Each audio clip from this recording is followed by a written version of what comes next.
আল্লাহর নবী বলেন, জিবরাইল, আমি যদি হুকুম করি, আমার হুকুমে যদি দুই পাহাড় দিয়া মানবগুলিকে সব যদি পিষে মেরে ফেলে দাও, একটা কাফেরও যদি না বাঁচে, তাহলে কার কানে আমি পৌঁছাবো লা ইলাহা ইল্লাল্লাহু মুহাম্মাদুর রাসূলুল্লাহ।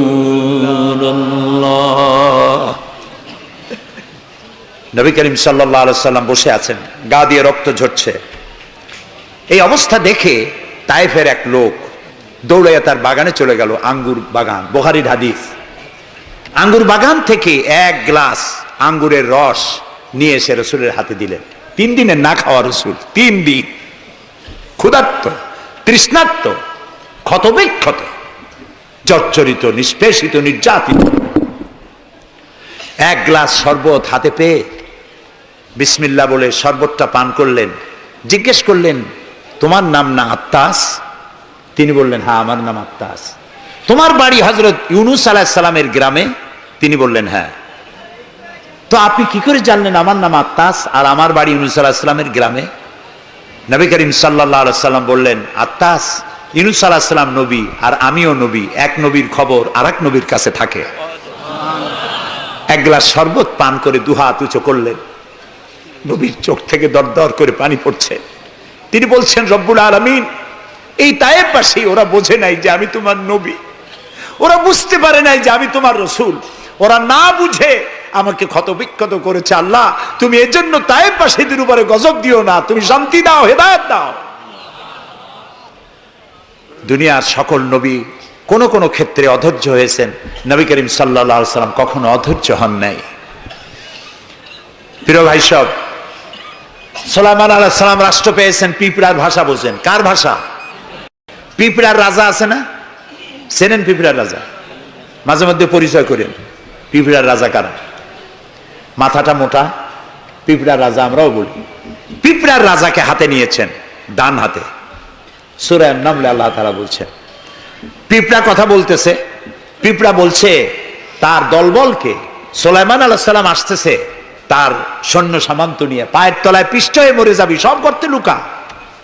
তিনি পিঁপড়া হাতে নিয়ে কথা বলতেছিলেন পিঁপড়ার সাথে। সুলাইমান আলাইহিস সালাম কথা বলছেন পিঁপড়ার সাথে। এখন পিঁপড়ার ভাষা আমি বুঝি, এতে একটা অহংবোধ সৃষ্টি হতে পারে। পিঁপড়ারও ভাষা আমি বুঝি। নবুয়তের শান দেখুন, পিঁপড়ার ভাষা বুঝতেছেন, সেখানে তিনি বিনয়ী হয়ে গেলেন আল্লাহর সামনে। তিনি বললেন, রব্বি আউজি'নি আন আশকুরা নি'মাতাকাল্লাতী আন'আমতা আলাইয়া ওয়া আলা ওয়ালিদাইয়া। আয় আল্লাহ তাআলা, তুমি আমাকে ওই পরিমাণ শুকর আদায় করার তৌফিক দাও আমাকে, যে পরিমাণ নিয়ামত তুমি আমাকে দান করেছো। ওয়া আলা ওয়ালিদাইয়া, এবং আমার মা বাবার প্রতি যতটা নিয়ামত তুমি আমাকে দিয়েছো। ওয়ান আমালা সালিহান তারদাহু, আর আমাকে এমন আমল করার তৌফিক দাও যাতে তুমি খুশি হও। ওয়াদখিলনি বিরাহমাতিকা ফি ইবাদিকা সালিহিন, আর আল্লাহ আমাকে ইবাদে সালেহের মধ্যে শামিল করে দাও। সুবহানাল্লাহ ওয়া বিহামদিহি। প্রিয় ভাই সব, আমার মূল বক্তব্য ছিল এই সব সচ্চরিত্রবান সুপার কোয়ালিটির মানুষ আল্লাহর নবীরা মার খেলেন কেন? শুধুমাত্র দাঁত মাজা, সুরমা লাগান, দাড়ি লাগান। আমি যদি আপনাদের বলি সবাই দাড়ি রাখবেন, আপনারা কি আমার মারতে আসবেন? কেন মারবেন? আমি তো খারাপ কথা কিছু বলিনি, এজন্য মারামারি হয় না। মারটা হইল কেন? মার হয়েছে এই কারণে নবীরা বলেছেন, লা ইলাহা ইল্লাল্লাহ, আল্লাহ ছাড়া কোনো ইলাহা নাই, আইনদাতা নাই, বিধানদাতা নাই, একমাত্র আইনদাতা তিনি। এখন আল্লাহর আইনটা কি সেটা আমাদেরকে বুঝতে হবে, সেটার দিকে আমি আগাচ্ছি ইনশাআল্লাহ। নবী করিম সাল্লাল্লাহু আলাইহি সাল্লাম যখন এই কালিমার দাওয়াত দিলেন, মার শুরু হয়ে গেল। যারা এতদিন বলছিল আল আমিন, কি বলছিল রসুলকে? আল আমিন, তারাই এখন নবী করিম সাল্লাল্লাহু আলাইহি সাল্লামকে পাগল বলা শুরু করলো। রসুলকে পাগল বলা হলে আঘাত লাগে কার গায়ে? আঘাত লাগে কোথায়? আল্লাহর গায়ে বলা যাবে না, আল্লাহর অস্তিত্বে আঘাত লাগে। আল্লাহ রাব্বুল আলামিন এই কাফেরদের অপবাদের জবাবে আল্লাহ তাআলা প্রতিবাদ করলেন। তিনি বললেন, ওয়ামা সাহিবুকুম বিমাজনুন, তোমাদের সাথী পাগল নন, তোমাদের সাথী বললেন আল্লাহ তাআলা। কেন?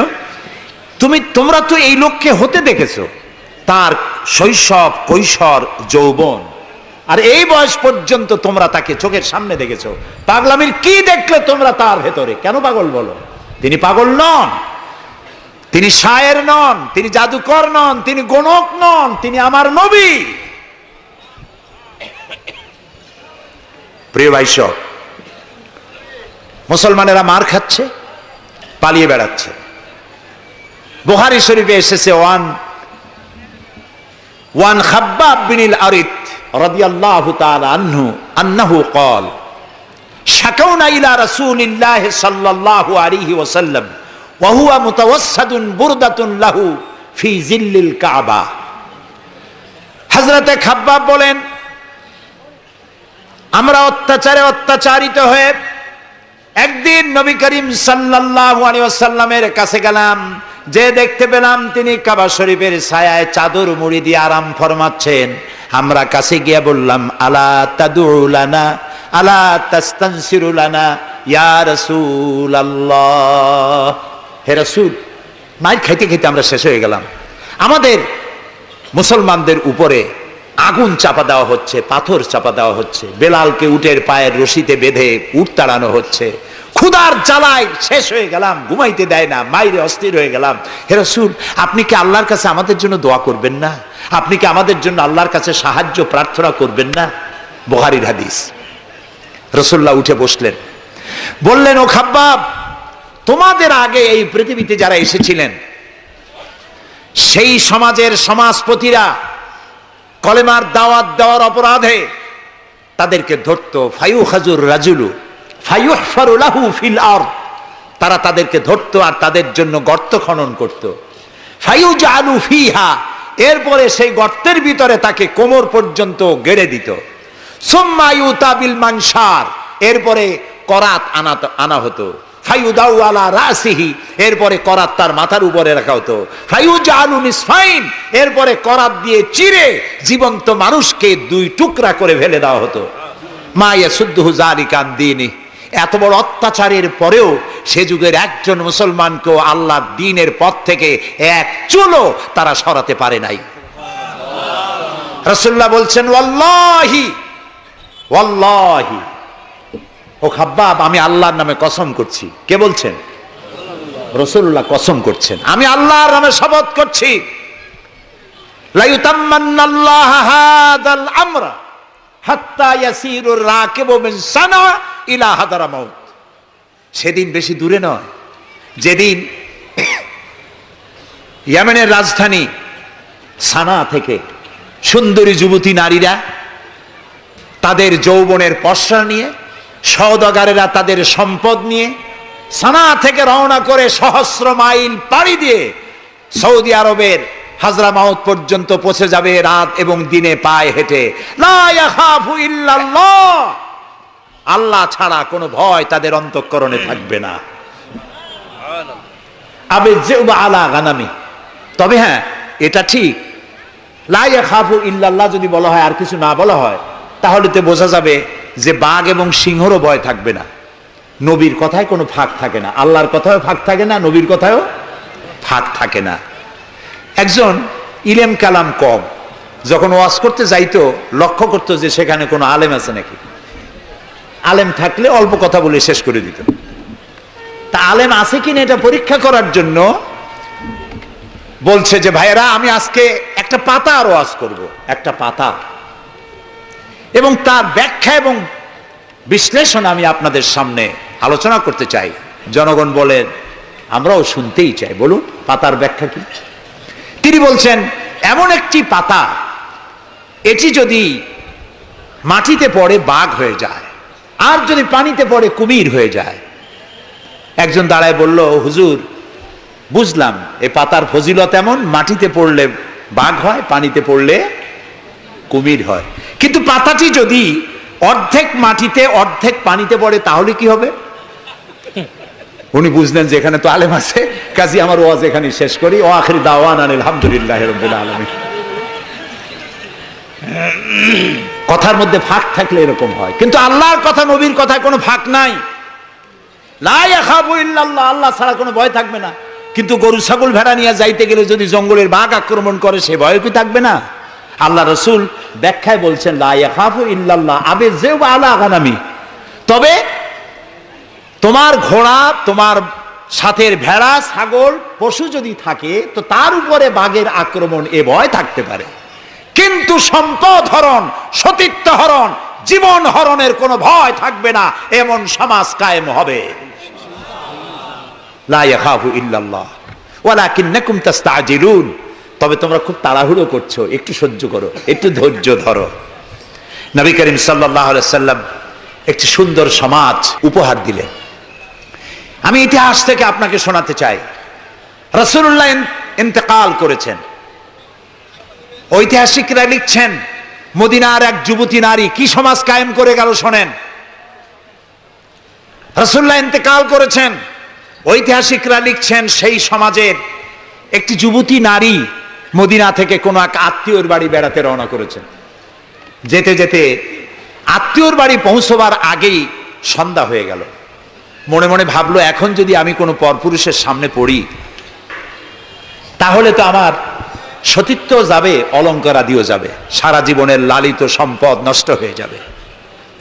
খুব ভীত সন্ত্রস্ত পদে এগোচ্ছে, আর বাঘ দেখা হরিণীর মতো তার চোখ এদিক ওদিক তাকাচ্ছে আর হাঁটতেছে। হঠাৎ দেখে দূর থেকে তার দিকেই এগিয়ে আসছে এক যৌবন ভরা এক যুবক। যুবককে কাছে আসতে দেখে যুবতী নিজের লালিত সম্পদ, সতীত্ব আর অলংকার আদি হারাবার ভয়ে মাটির উপরে বসে পড়েছে, তার রুহু গলার কাছে এসে গেছে। ঐতিহাসিকরা লিখছেন যুবকটি যুবতীর কাছে এসে দাঁড়িয়েছে। যুবতী মহিলার চোখের উপরে চোখ রেখে যুবক ছেলে বলছে, মা, আমাকে দিয়ে তোমার কোনো অনিষ্ট হবে না, তুমি কোথায় যাবে আমাকে বলো, আমি পাহারা দিয়ে তোমার গন্তব্যে পৌঁছে দেব। আমার পরিচয় শোনো, আমি মুসলমান। সুবহানাল্লাহ। রাসূলুল্লাহ এই মুসলমান বানিয়েছিলেন, এই সমাজ বানিয়েছিলেন। তাই আমি আফসোস করে বলি, মরা মানুষ জিন্দা হওয়ার কোন সুন্নত যদি থাকতো, আর একজন সাহাবী যদি আজ জিন্দা হতেন আর আমাদেরকে যদি দেখতেন, তাহলে চিৎকার দিয়ে বলতেন আল্লাহর কসম, রাসূলুল্লাহ দান্দার মোবারক শহীদ করে সাহাবীরা জীবন দিয়ে যে মুসলমান বানিয়ে রেখে গিয়েছিলেন, আল্লাহর কসম এগুলো সেই মুসলমান না। আমাদের চরিত্র এই পর্যায়ে পৌঁছে গেছে।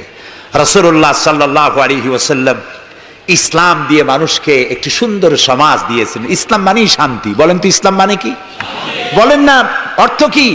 শান্তি। তবে শর্ত সাপেক্ষে, যারা আনুগত্য করবে তাদের জন্য শান্তি। আমরা একজন আর একজনের সঙ্গে দেখা হলে কি বলি? আসসালামু আলাইকুম। যারা প্রত্যেক দিন প্রতি মুহূর্তে একজন আর একজনকে সালাম দেয়, সেই জাতি কোনোদিন সন্ত্রাসী হতে পারে? সালামু আলাইকুম, আপনি বললেন ওয়ালাইকুম আসসালাম। নবী করিম সাল্লাল্লাহু আলাইহি ওয়াসাল্লাম বলেছেন আফশুস সালাম ওয়া আতইমুত তুআম ওয়া সাল্লু আন-নাসু বিন-নিয়াম তাদখুলুল জান্নাতা বিস-সালাম। তিনটি কথা। কয়টি কথা শুনতেছেন আপনারা? এক নম্বর হচ্ছে সালাম বিনিময় করো বেশি করে। রাসূলুল্লাহ বলছেন, একটা গাছের এপাশে বসে দেখা হয়েছিল, সালাম দাও। গাছটা ঘুরে আসছে, লোকটা আবার সালাম দাও। আমাদের দেশে এই অভ্যাস নাই। সব বসেরা চায় আমার অধীনস্থ লোকেরা আমারে সালাম দিক। রাসূলুল্লাহ তার স্ত্রীকে সালাম দিতেন। এমনকি রাস্তা দিয়ে যাওয়ার সময় বাচ্চা পোলাপান খেলাধুলা করছে, তাদেরকে তিনি সালাম দিতেন। আমরা কি দেই? আমরা দেই না। হুজুররা মনে করেন মুরিদরা আমারে দেবে, মন্ত্রী মনে করে অন্যরা আমারে দেবে, এসপি মনে করে পুলিশ আমারে দেবে। কিন্তু সালাম যিনি আগে দেবেন তিনি অহংকার মুক্ত। সুবহানাল্লাহ। এবং এই সালাম অন্যরা বলে কি? সুপ্রভাত, গুড মর্নিং, গুড ইভিনিং, শুভ সন্ধ্যা, শুভরাত্রি। এটার ব্যাখ্যা কি? সকালবেলায় 280 মাইল স্পিডে ঝোড়ো হওয়া প্রবাহিত হচ্ছে, 30 ফিট উঁচু হয়ে জলোচ্ছ্বাস হচ্ছে, মানুষ মরতেছে, বাড়ির টিন উড়ে যাচ্ছে। সকালবেলা কেউ যদি যায় বলে গুড মর্নিং, থাপড়ায় দাঁত ফালাই দেবে না? বেটা, এর চাইতে ব্যাড মর্নিং তো কখনো আসে নাই। রাতের বেলায় মা মারা গেছে, তার বাড়ি গিয়ে বলছে গুড নাইট। কেমন লাগবে কোন? সুতরাং ইসলামের বিষয়টাই মোর সায়েন্টিফিক। সুখে দুঃখে, বিপদে আপদে, সুখে শান্তিতে, রাতে দিনে, সকালে সন্ধ্যায় যখন দেখা হচ্ছে একজন আরেকজনকে সালাম, আসসালামু আলাইকুম। পয়সা লাগতেছে?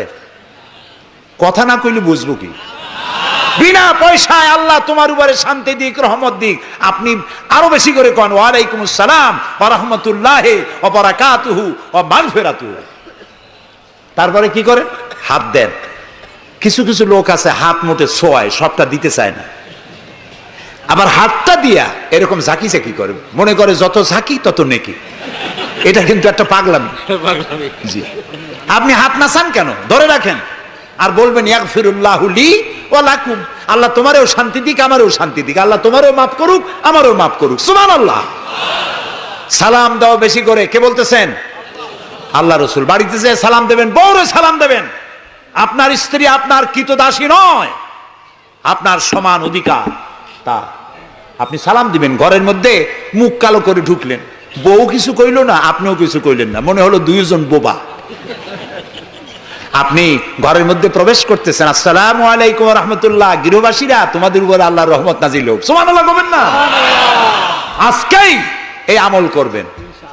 বাড়ি যাইয়ে বউরে সালাম দেবেন। তবে যারাদের কোনোদিন দেওয়ার অভ্যাস নাই তাদের একটা সমস্যা হইতে পারে।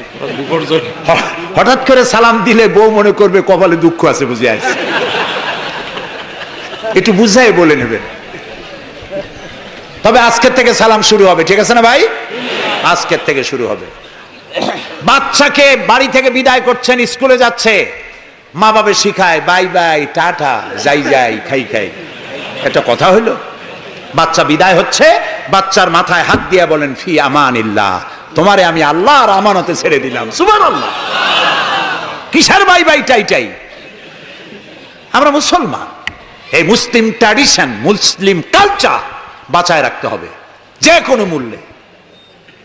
ছেলেদের নাম রাখতে গিয়ে মন্টু, বল্টু, সেন্টু, ডবলু, আকাশ খাতুন, বাতাস বেগম, একটা নাম হইল?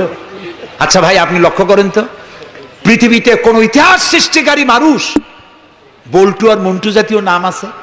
পৃথিবীর কোন আলেম, হযরত মাওলানা বল্টু সাহেব এখন ওয়াজ করবেন?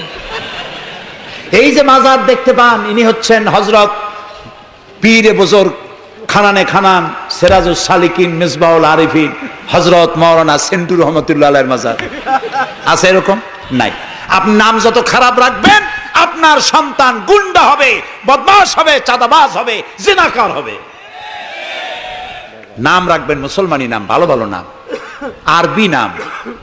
আলেমদের কাছে জিজ্ঞাসা করে নাম রাখবেন যে এই নামটা কি রাখবো আর নামের অর্থটা কি। আন্দাজে আবার নাম রেখেন না। কুয়েত এয়ারপোর্টে একদিন বাংলাদেশের একজনের পাসপোর্ট দেখে পুলিশেরা হাসাহাসি করতেছে। কারণ কি?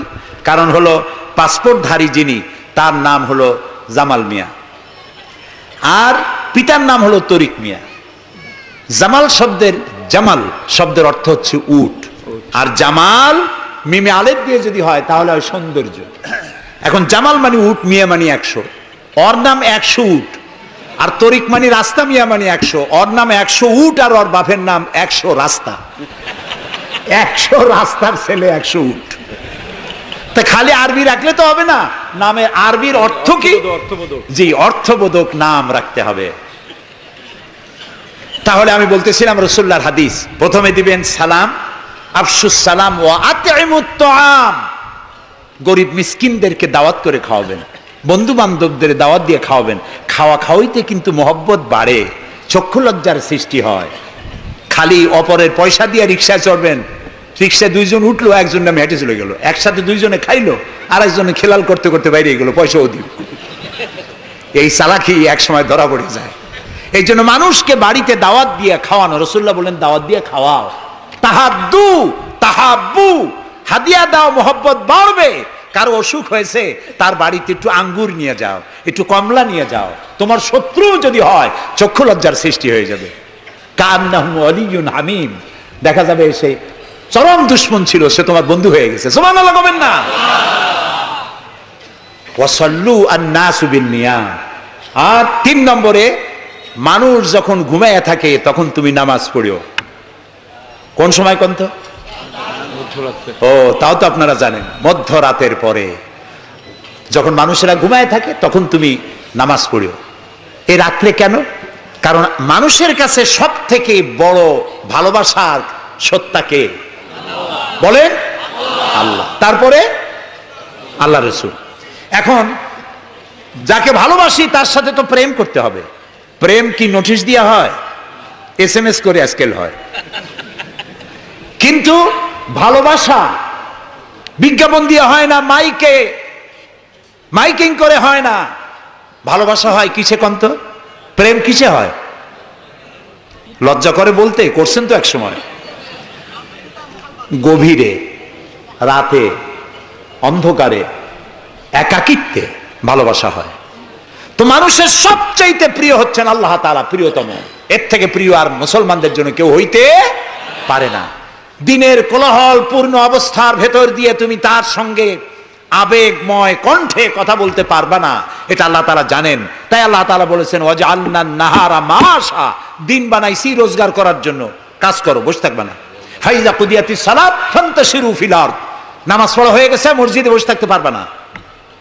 অভিশাপ, জোহরের নামাজে রক্ত হয়েছে, অফিস বন্ধ করে নামাজ পড়ো, জোহর পড়ো, সুন্নত পড়ো। নফল পড়তে পারবা না জোহরের সময়, তসবিহ পড়তে পারবা না, কারণ এই তসবিহ পড়ে নফল পড়ে সময় নষ্ট করে পূর্ণ বেতন নিলে বেতন হালাল হবে না। মেডিকেল নিয়ে সুস্থ মানুষ সেল্লা দিতে যাবা, পয়সা হারাম, নেক পয়সা হবে না, হালাল পয়সা কামাই দিতে হবে। সেল্লার নাম বললাম বলে তাবলিগি ভাইরা অসন্তুষ্ট হবেন না, একটা দৃষ্টান্ত দিলাম। আমি তাবলিগি ভাইদেরকে শ্রদ্ধা করি, সম্মান করি, তারাও দ্বীনের কাজ করছে। সুতরাং মসজিদের ভেতরে আপনি নামাজ পড়ে আল্লাহ তাআলা বলছেন কি শোনেন, ফরজ, ফাইজা কুদিয়াতিস সালাত ফান্তাশিরু ফিল আরদ, নামাজ পড়া হয়ে গেছে, বেরিয়ে যাও। কোথায় যাও? দুনিয়ায় যাও, হাটে যাও, বাজারে যাও, কলে যাও, কারখানায় যাও, আদালতে যাও, শিক্ষা প্রতিষ্ঠানে যাও, চাষ করতে যাও। যাইয়া কি করো? আবতাগু মিন ফাদলিল্লাহ, আর আমার রিজিক, আমি যে তোমারে অনুগ্রহ করেছি, রিজিক দিয়েছি, ওই রিজিক তালাশ করে আনো। সুবহানাল্লাহ। প্রিয় ভাই সব, হযরত ওমর রাদিয়াল্লাহু তাআলা আনহু মসজিদের ভিতরে দেখলেন কিছু লোক বসা, জোহরে দেখলেন, আসরে দেখলেন, মাগরিবে দেখলেন, এশায় দেখলেন। পরের দিন ফজরের সময় সেই একই জায়গায় কয়েকটা লোক, একই লোক দেখে জিজ্ঞেস করলেন তোমরা কারা? বলল নাহনু মুতাওয়াক্কিলিন, আমরা আল্লাহর উপরে ভরসা করি এবং আল্লাহর উপরে ভরসা করে এখানে জিকির আজগার করি। খাও কি? কয় যে আমাদের এই জিকির আজগার দেখে পাশের লোকেরা ভাত রাইন্দে আমাকে খাওয়ায়। রাসূলুল্লাহ বললেন তোমরা তো মুতাওয়াক্কিলুন, তোমরা তো অন্যের উপরে নির্ভরশীল, আল্লাহর উপরে তো নির্ভরশীল তোমরা নও। শোনো, আগামীকাল এই জোহরের নামাজের পর যদি তোমাদেরকে এখানে বসা দেখি, ব্যাট মেরে মসজিদ থেকে বের করে দেব। মসজিদে নির্দিষ্ট সময় নামাজ পড়তে আসবে, বাকি সময় কাজ করতে হবে মানুষের জন্য, নিজের জন্য, জনগণের জন্য, রাষ্ট্রের জন্য। এর নাম ইসলাম। এর নাম কি? ইসলাম। বাস্তবমুখী, বৈরাগ্য নয়। আপনি দিন কায়েমের জন্য, আল্লাহর বেশি জিকির আজগার করার জন্য জঙ্গলে যাবেন, লা রাহবানিয়াতা ফিল ইসলাম, ইসলামে বৈরাগ্যবাদকে সমর্থন করে না। কথা বুঝে আসছে?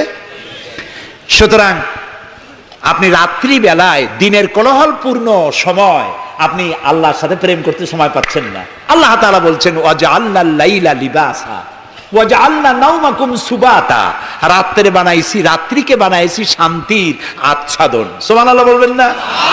রাত হলো শান্তির আচ্ছাদন। তীর্যক রৌদ্রের তীব্র প্রখারকে বন্ধ করে দিয়ে রাতের একটি অন্ধকারের চাদর দিয়ে, কালো চাদর দিয়ে পৃথিবীটাকে ঢেকে দিলাম। আর একটু শান্তির জন্য চাঁদ আর তারকার নামে কিছু ডিম লাইট জ্বালাই দিলাম। গভীর রাত্রে ওঠো, মানুষ যখন ঘুমায় তখন তুমি সেজদায় পড়ে কাঁদো। রাসূলুল্লাহ বলেছেন অনুশোচনা আর অনুতপ্তের এক ফোঁটা পানি নাকের অর্ধেক আসতে না আসতে আল্লাহ তাআলা ওই ক্রন্দনরত বান্দাকে মাফ করে দেন। সুবহানাল্লাহ। এই তিনটি কাজ যে করবে, কয়টা কাজ? তিনটি। এই তিনটি কাজ যারা করবে তাদখুলুল জান্নাতা বিসসালাম, আখরাজাহু মুসলিম, মুসলিম শরীফের হাদিস। রাসূলুল্লাহ বলছেন এই তিনটে কাম করো, শান্তির সাথে জান্নাতে চলে যাবে। তাহলে যে জাতির জীবন ব্যবস্থার নাম কি? ইসলাম। আর আমাদের নাম মুসলমান। সব জায়গায় কিন্তু শান্তি। দেখা হইলে সালাম। আল্লাহর নাম কি? শান্তি। আর আল্লাহর এক নাম কি? সালাম আছেন আল্লাহর নাম, আল্লাহর নাম শান্তি। তারপরে নামাজ পড়ে শেষ করার পরই ডান দিকে বাম দিকে কি বলি? নামাজ পড়েও বলি আসসালামু আলাইকুম রহমতুল্লাহ। জীবনের শেষ নামাজ কোনটা? জানাজা। তার শেষ কথা কি? আসসালামু আলাইকুম রহমতুল্লাহ। এরপরে মোমেনদের লাস্ট ডেস্টিনেশন দারাকা দারাস সালাম, শেষ জায়গা কোথায়? জান্নাত। এই যাদের ধর্ম, এই যাদের দিন, এই যাদের জীবন ব্যবস্থা, সেখানে আল্লাহর আইন প্রতিষ্ঠার নামে বোমা মারা লাগবে? জবাব দেন। সন্ত্রাসী তৎপরতা করা লাগবে? কোন নবী, কোন রাসূল সন্ত্রাসী তৎপরতা চালিয়েছেন, মানুষ হত্যা করেছেন, এর কোন নজির আছে পৃথিবীতে? আছে? পৃথিবীতে নাই। আপনারা বলতে পারেন তাহলে রাসূলুল্লাহ যুদ্ধ করছিলেন কেন? নবী করিম সাল্লাল্লাহু আলাইহি ওয়াসাল্লাম যত যুদ্ধ করেছিলেন সব ছিল ডিফেন্সিভ, আত্মরক্ষামূলক। তিনি নিজে যুদ্ধ শুরু করেছেন, এর কোন নমুনা নাই। একটি হাদিস পাওয়া যাবে না যে নবী করিম সাল্লাল্লাহু আলাইহি ওয়াসাল্লাম ক্ষমতা গ্রহণ করার পর সাহাবীদের রাতের বেলায় পাঠিয়ে দিয়েছেন, ওই গ্রাম আমার উপর ঈমান আনে নাই, বাড়ি শুদ্ধ জ্বালায় দাও, হত্যা করো, বলেছেন? সুবহানাল্লাহ। বন্দীরা এসেছে, বন্দীদেরকে তিনি শর্ত করেছেন, বন্দীদের খাবার দিয়েছেন, থাকার দিয়েছেন, আর বলেছেন কোন বন্দী যদি একটা নিরক্ষর লোককে অক্ষর জ্ঞান সম্পন্ন করাতে পারে, স্বাক্ষর দিতে পারে, এই জ্ঞানটুকুন যদি দিতে পারে, এর বিনিময়ে তাকে মুক্তি দেওয়া হবে। আজকে আমেরিকা আমাদেরকে ভদ্রতা শিখায়, বন্দীদের সাথে তোমরা কি ব্যবহার করেছো? আল গারিব কয়েদখানায় কি অসভ্য বর্বরতা তোমরা করেছো, পৃথিবীর ইতিহাসকে ম্লান করে দিয়েছো, সভ্যতার মুখে কালিমা লেপন করেছো। আল গারিব কয়েদখানার তারা কি করেছে আমি ভাষা দিয়া ভদ্রলোকের সামনে তা উচ্চারণ করতে পারবো না।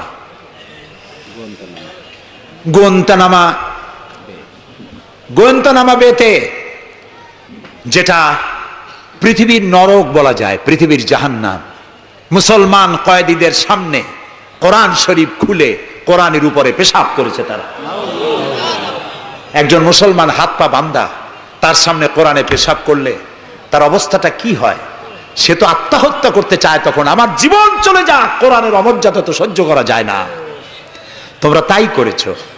তোমরা ইরাকে 70 বছরের বৃদ্ধা নারীকে দুই পার দুই হাতের উপরে ভর করে গাধার মতো বানাইয়া তার পিঠের উপরে তোমরা চড়ে বাজারে বাজারে ঘুরেছো। তোমরা সেই জাতি, তোমরা নারীত্বের অমর্যাদা করেছো, মনুষ্যত্বের অমর্যাদা করেছো। বাংলাদেশকে গণতন্ত্র শিক্ষা দেওয়ার জন্য তোমাদের আসার কোনো জরুরত নাই। গণতন্ত্র আমাদের কাছ থেকে শিখে যাও, সভ্যতা ভদ্রতা আমার দেশ থেকে শিখে যাও। তোমরা সাম্প্রদায়িক সম্প্রীতির কথা বলো, আমার দেশ থেকে শেখো।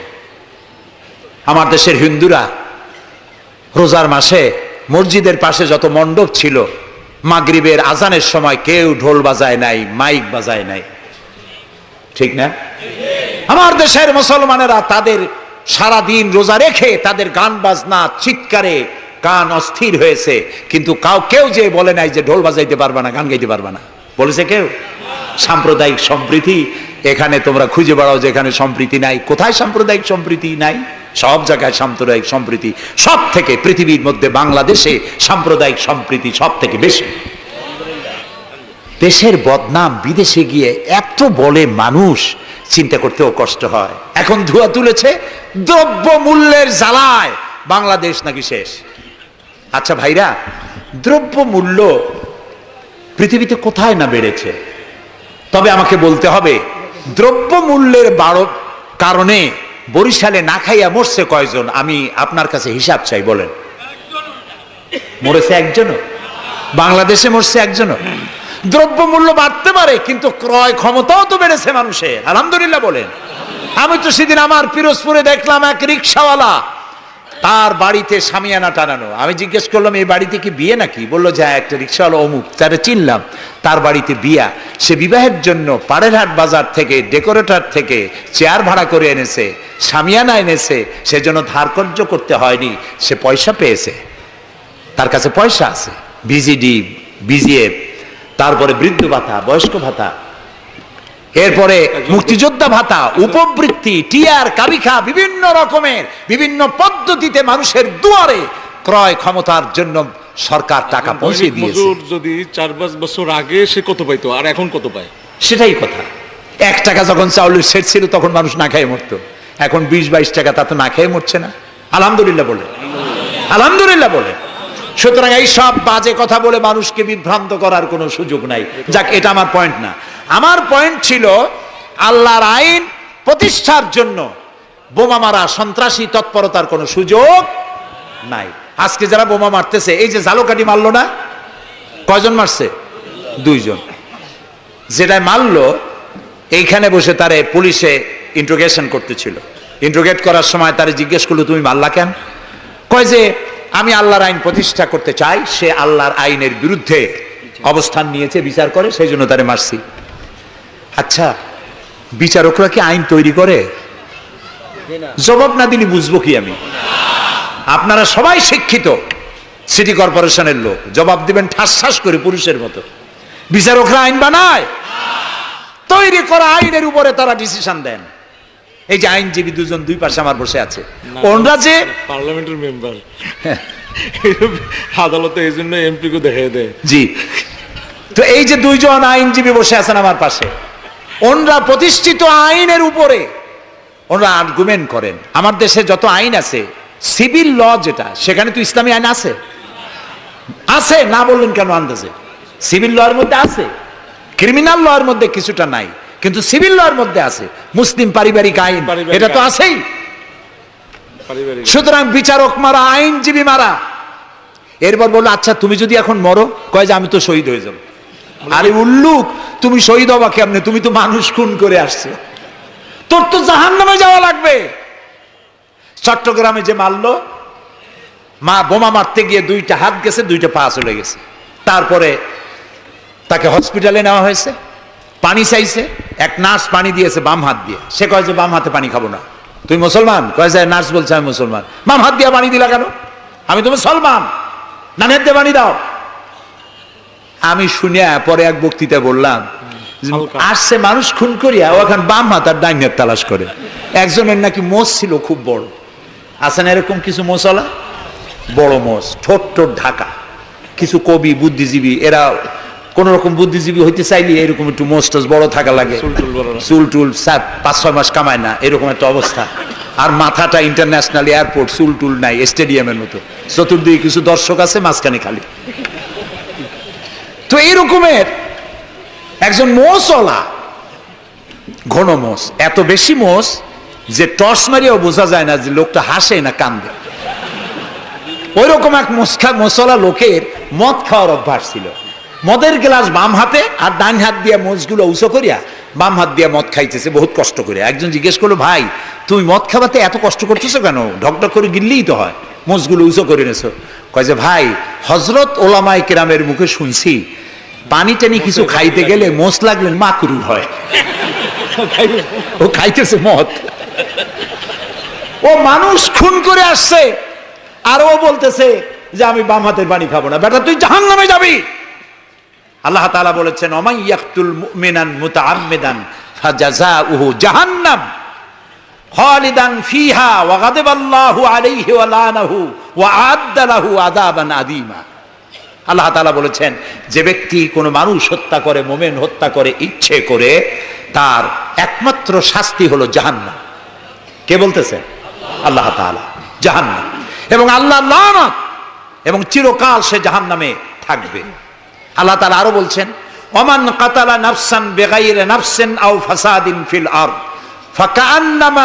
ফাকান্নামা কাতালান নাসা জামিআ।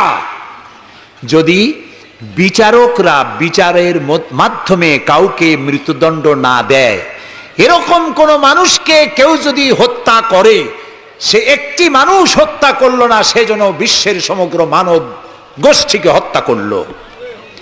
একটা মানুষ হত্যা করার অপরাধ হচ্ছে বিশ্বের সব মানুষ হত্যা করার সমান। ওয়ামান আহিয়াহা, আর কেউ যদি একটি মানুষকে বেঁচে থাকার সুযোগ করে দিল, ফাকান্নামা আহিয়ান নাসা জামিয়া, সেজন্য সারা পৃথিবীর মানুষগুলিকে বেঁচে থাকার জন্য সুযোগ করে দিল। যারা মানুষ হত্যা করে তাদের শাস্তি কি? আল্লাহ তাআলা বলছেন, ইন্নামা জাযাউল্লাযীনা ইউহারিবুনাল্লাহা ওয়া রাসূলাহু ওয়া ইয়াসআউনা ফিল আরদি ফাসাদান, যারা আল্লাহর এই জমিনে বিপর্যয় সৃষ্টি করতে চায়, সন্ত্রাস সৃষ্টি করতে চায়, তাদের জন্য 4 প্রকার শাস্তি। কয় প্রকার শাস্তি? কে বলতেছে? যারা বোমা মারে, যারা গ্রেনেড হামলা করে, যারা মানুষ হত্যা করে, যারা শান্তিপূর্ণ সমাজের উপরে সমাজকে বিশৃঙ্খলা সৃষ্টি করতে চায়, আল্লাহ তাআলা তাদের জন্য 4 প্রকারের শাস্তি নির্ধারণ করেছেন। আইয়ুকাত্তালু, তাদেরকে হত্যা করো, আও ইউসাল্লাবু, অথবা তাদেরকে শুল দণ্ডে দিয়ে দাও, আও তুকাত্তা আইদিয়াহুম ওয়া আরজুলিহিম, অথবা তাদের ডান হাত আর বাম হাত উল্টা কেটে দাও, হয় প্রথমে ডান পরে বাম পা, বাম হাত ডান পা, একটার উল্টা আর একটা কাটো। চতুর্থ, আও ইয়ানফাউ মিনাল আরদ, অথবা দেশ থেকে বহিষ্কার করে দাও। সুতরাং আজকে যারা সন্ত্রাসী তৎপরতা চালাচ্ছে তাদের সাথে ইসলামের কোনো সম্পর্ক নাই। পত্রিকার মাধ্যমে, এক শ্রেণীর সাংবাদিকতার মাধ্যমে এক শ্রেণীর ধর্মনিরপেক্ষ রাজনীতিবিদরা এই সমস্ত সন্ত্রাসের দোষ আলেমদের মাথায় উঠায় দিতে চেয়েছিল। আল্লাহ আমাদের রক্ষা করেছেন, আলহামদুলিল্লাহ। বাংলাদেশের সমস্ত মসজিদ, মাদ্রাসার ইমাম, শিক্ষক, আলেম, ওলামা, পীর, বুজুর্গ সব ময়দানে নেমে পড়ে প্রতিবাদ জানিয়েছে ইসলামের সাথে এর কোনো সম্পর্ক নাই, সম্পর্ক থাকতে পারে না। বিদায় হজে শুনতেছেন, নবী করিম সাল্লাল্লাহু আলাইহি ওয়াসাল্লাম বক্তব্য রাখছেন। বিদায় হজে নবী করিম সাল্লাল্লাহু আলাইহি ওয়াসাল্লাম বললেন, ও সাহাবীরা, আজকের কোন দিন? তারা বললেন, আজকে 9 জিলহজ, ইয়াউমে আরাফা। এটা কি মাস? তারা বললেন, জিলহিজ্জা, এটা জিলহজ মাস। যে ঘর তোমরা তওয়াফ করে, এই ঘরটা কার? সাহাবীরা বললেন, এটা আল্লাহর ঘর। নবী করিম সাল্লাল্লাহু আলাইহি ওয়াসাল্লাম বললেন, আজকের দিন, আরাফাতের দিন যেমন পবিত্র, আজকের মাস যেমন পবিত্র, আল্লাহর ঘর যেমন পবিত্র, তোমাদের একের রক্ত আরেকজনের কাছে সেই রকম পবিত্র। সুবহানাল্লাহ বলেন। রাসূলুল্লাহ বলছেন, একটি মানুষ হত্যা করা কত বড় অপরাধ শোনো। গোটা বিশ্ব ধ্বংস হয়ে যাওয়া আল্লাহর কাছে সহজ, একটা মানুষ হত্যা করা এর থেকে বেশি কঠিন আল্লাহর কাছে। এবং কিয়ামতের দিন আল্লাহ সর্বপ্রথম হত্যার বিচার করবেন। কাবিল আর হাবিলের বিচার দিয়া রক্তের বিচার শুরু হবে সর্বপ্রথম। সুতরাং হত্যা করা সন্ত্রাসবাদীদেরকে আপনারা ধরিয়ে দেবেন। জেএমবি নামে, জিহাদের নামে যারা কলঙ্ক সৃষ্টি করেছে ইসলামের, তাদের ব্যাপারে কোনো ছাড় দেওয়া যাবে না। সুইসাইড করা, এইভাবে আত্মঘাতী বোমা ছেড়ে দিয়ে যারা মৃত্যুবরণ করে, তাদের ব্যাপারে আল্লাহ তাআলা বলেছেন, ওয়ালা তাকতুলু আনফুসাকুম, তোমরা আত্মহত্যা করো না। আত্মহত্যা করা হারাম। আত্মহত্যা করা কি? আত্মহত্যাকারীদের জানাজা নাই, গোসল নাই, কাফন নাই, জানাজা নাই। আত্মহত্যা যারা করবে, কিয়ামতের দিন আল্লাহর জান্নাত হারাম, চিরকাল জাহান্নামে থাকতে হবে। অস্ত্র দিয়ে আত্মহত্যা করবে, সেই অস্ত্র দিয়ে নাকি বিচার হবে? জি, যে অস্ত্র দিয়ে আত্মহত্যা, আপনি তো হাদিসও জানেন, রাসূলুল্লাহ বলেছেন যেটা দিয়ে সে নিজেকে হত্যা করবে, ওই অস্ত্র দিয়ে তাকেও সে নিজেকে নিজে ওইটা দিয়ে আত্মহত্যা করতেই থাকবে কিয়ামতের দিন। বলেন নাউযুবিল্লাহ। প্রিয় ভাই সব, আমি ইসলাম আপনাদের সামনে বুঝাচ্ছিলাম। মারামারি কাটাকাটির মধ্য দিয়ে ইসলাম আসে নাই। ইসলাম এসেছে ভালোবাসা, আন্তরিকতা, প্রেম, উদারতা, ঔদার্য, মহব্বত আর রাসূলের অনুপম চরিত্র মাধুর্যের মধ্য দিয়ে ইসলাম প্রতিষ্ঠিত হয়েছে। এর থেকে শান্তির ধর্ম, এর থেকে ভালো জীবন ব্যবস্থা, এর থেকে সায়েন্টিফিক জীবন ব্যবস্থা পৃথিবীতে আর নাই। এই ইসলাম এর মধ্যে আল্লাহ আমাদেরকে পয়দা করেছেন, বলি আলহামদুলিল্লাহ। আজ আর বলবো না, বাকি কথা বলবো আগামীকাল ইনশাআল্লাহ।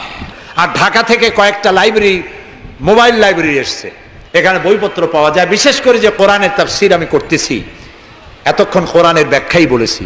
এই কোরআন শরীফের বাংলা অনুবাদ আল কোরআন একাডেমি লন্ডন ওরা করেছে 750 পৃষ্ঠা কোরআনে কারীম, একদিকে আরবি আর একদিকে বাংলা, সুন্দর সহজ সাবলীল অর্থ করা। এটি মাত্র 120 টাকা হাদিয়ায় তারা দেয়। এটি ছাপা খরচও না, শুধু মানুষেরা বেশি করে জানুক সেই জন্য তারা বিতরণ করছে। আপনারা নেওয়ার সময়, যাওয়ার সময় নিয়ে যাবেন। আর তাফসীর জানার জন্য তাফহিমুল কোরআন বর্তমান বিশ্বের শ্রেষ্ঠ তাফসীর তাফহিমুল কোরআন পড়ার আহ্বান জানাচ্ছি। এখন মোনাজাত হবে। আগামীকাল আপনারা আপনাদের ভাই, আত্মীয় স্বজন সবাইকে নিয়ে আসবেন, যাতে ইসলাম কি তার ব্যাখ্যা পূর্ণাঙ্গভাবে আমরা জানতে পারি। 19 নম্বর আয়াত সূরা আলে ইমরানের ব্যাখ্যা কালকে দেওয়া হবে। রব্বানা যালামনা আনফুসানা ওয়া ইল্লাম তাগফির লানা ওয়া তারহামনা লানাকুনান্না মিনাল খাসিরিন। আয় আল্লাহ তাআলা, হাজার হাজার মুসলমান নরনারী দীর্ঘক্ষণ ধরে তোমার কোরআনের কথা শুনেছি, নবীর কথা শুনেছি। আল্লাহ তাআলা মেহেরবানি করে আমাদের জিন্দেগীর গুনাহ খাতাকে মাফ করে দাও রব্বুল আলামিন। তাম পৃথিবীর মাটির নিচে যত মুমিন মুমিনাত শুয়ে আছে তাদেরকে ক্ষমা করে দাও। আল্লাহ তাআলা আমাদের প্রিয় জন্মভূমি বাংলাদেশের উপরে তোমার রহমত নাজিল করো। হায় আল্লাহ তাআলা, এই দেশে শান্তি, শৃঙ্খলা, সমৃদ্ধি, এদেশের গণতন্ত্র, এদেশের সাম্প্রদায়িক সম্প্রীতি, এদেশের অখণ্ডত্ব, অস্তিত্ব কিয়ামত পর্যন্ত তুমি অক্ষুণ্ণ রাখো। আল্লাহ, এই দেশে যারা বিশৃঙ্খলা সৃষ্টি করতে চায়, নৈরাজ্য সৃষ্টি করতে চায়, আল্লাহ তাআলা এখানে যারা সন্ত্রাসী তৎপরতা চালাতে চায়, তাদের হেদায়েত করো, তাদের হেদায়েত করো।